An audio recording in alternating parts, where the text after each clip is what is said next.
Welcome to Around the House Northwest, presented by PGE and Oregon Kind of Energy.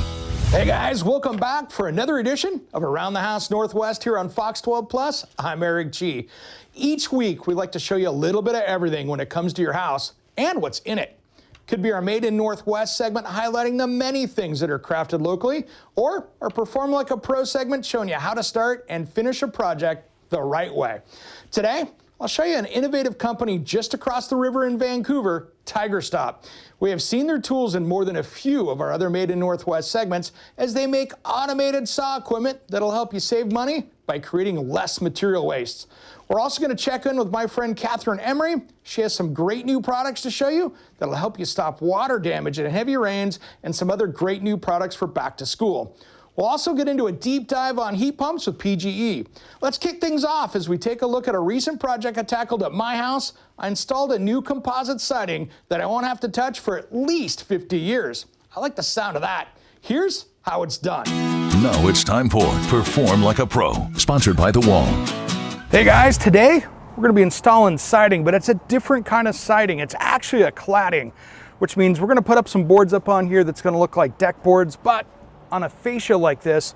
First off though, we have to control the moisture because there's gaps in between them. So our first step is we put up our zip system here that's waterproof. Our next step here is going to be to put up this rain screen material. And so what this does is this gives us a UV rating here that protects the back. So when the sun hits it, it's not going to break down. But the important part is this back. This mesh here is what keeps the water going down and out. So we're going to control the water without having it build up with a bunch of dirt and stuff back there.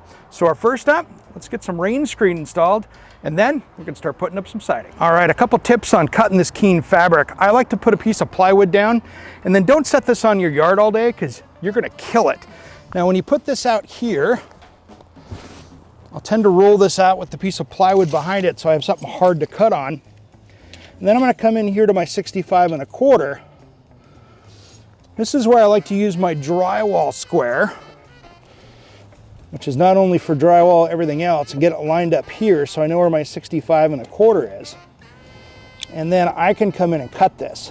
Now I'm going to get the window dimensions so I can get it cut out of here. It's much easier doing it on the ground than up on the building.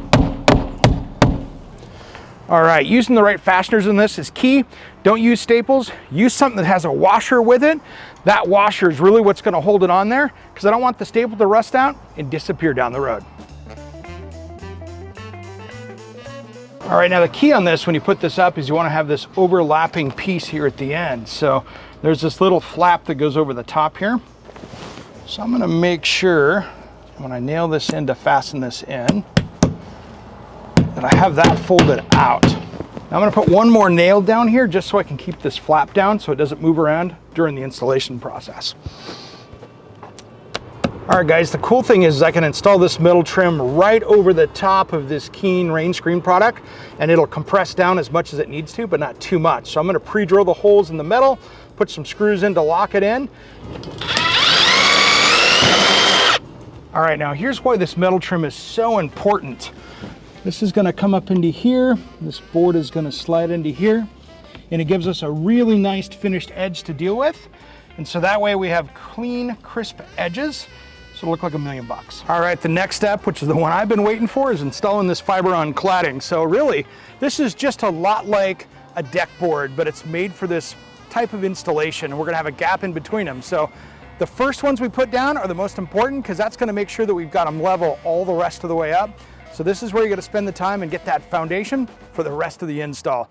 Now it's time to cut some deck boards. All right, one of the cool little tricks with this is it expands and contracts. You need to make sure and leave room for that to happen as the seasons change. Now we're going to put some Fiberon on the wall up here. Let's get this done.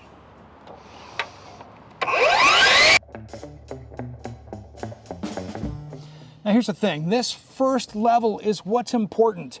It's what's going to define everything else on the way up. If you're off by just a 1/4 inch, you could be off by a foot up top, so you don't want to have to chase that around. So spend the time, get it level, and then what we're going to do here is use these screws, and we're going to countersink these in and plug them up, so that way when we put the screws in, we're going to be solid and you'll never see them.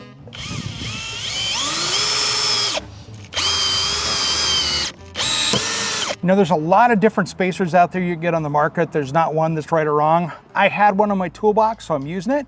But you just want to make sure you have consistent spacing all the way through per the manufacturer's direction. So I want a little bit more than what it is, just enough to give us that shadow line, but not big enough that I got a problem later. So let's get some boards in here. And when you're doing this by yourself, you're best to start in the middle and then just make sure that you've got these right where you want it. I want to have just a gap like that.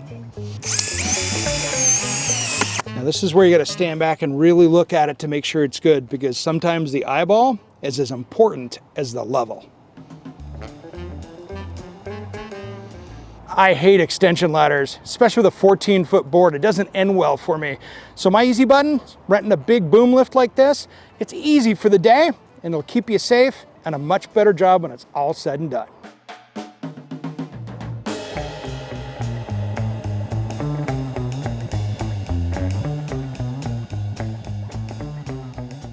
All right, the last little bit we have to do is the inside of this doorway here with this Fiberon cladding. So up here at the top, here's what we have to worry about is this whole thing is draining down. So my rain screen is right here. So I need to make sure that I keep this board back a little bit so I have a place to drain. If I put a piece of metal trim and cover it, I'm gonna be trapping water, and that's never a good idea. It's time for some boards. Let's get some up here. All right, so we have to plan for the light that goes up right here. And so what I've done is I've already had that pre-drilled and fit in the framing, but now we have to make sure it fits with the boards. And this can be a challenge to get this centered up. So what I do is I come up in here and figured out where this is. I use this right here for my center, so I know. So I know I'm 5 inches in from here. So when I come in and this is covered up, I know I can cut the hole and hit the one in the framing, so we're good to go. All right, that's one nice thing about these LEDs that are waterproof like this. They're really easy. I just have to plug and play and we're good to go. It'll snap right back up into the hole. All right, we're just gonna repeat the same process we've been doing on the entire project, which is we've got our waterproof material here. Gonna put this Keen rain screen on it so it gives a place for the water to go if it gets behind our Fiberon cladding. So first step, nail it up.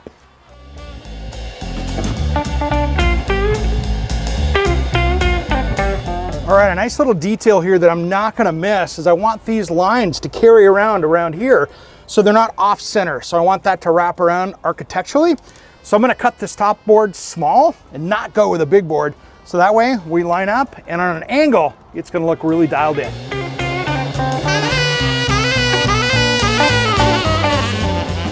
You know, it's kind of funny. The most satisfying part of the job on this is putting in the little plugs that hide the screws.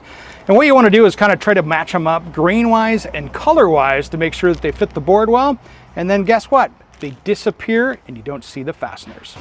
All right, project completed. Fiberon cladding, 50-year warranty. I'm not going to have to mess with this ever again. And it's a project you can tackle.